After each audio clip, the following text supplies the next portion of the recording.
7ኛ ጠቅላላ ምርጫ እንደ ሀገር በሁሉም ክልሎች ኢትዮጵያ የመረጠች ናት።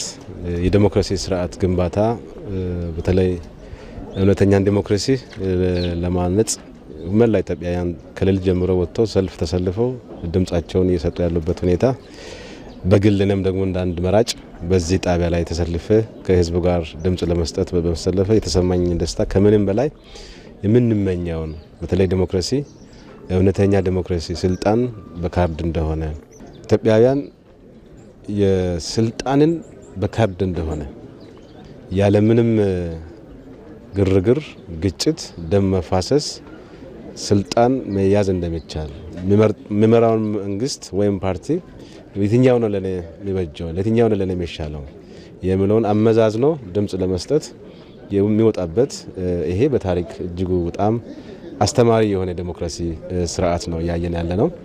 የዘንድሮ ምርጫ ከባለፉት 6 ዙር ምርጫዎች በይዘትም በተሳትፎም በእጅጉ የተለየ ነው። ከሰላም አኳያም እጅግ በጣም ሰላማዊ በሆነ መንገድ እስካሁን ለመላው ህዝባችን ወጥቶ በነቂስ ድምጽ ለመስጠት በቅስቀሳ ጊዜም በእጅጉ ሰላማዊ ዲሞክራሲያዊ የሆነ ሂደት ነው ያየነው። በጣም በርካታ ታዛቢዎች ተገኝተዋል። እንዲሁም ደግሞ ህዝቡም በጣም በነቂስ ወጥቶ ነው ተመዝግቦ ደግሞ በካርደን የሚመቸኝን ለኔ የተሻለ ስራ የሚሰራን ፓርቲ እመርጣለሁ ብሎ ተሰልፎ ድምጽ እየሰጠ ያለበት ሂደት በእጅጉ አስተማሪ ነው።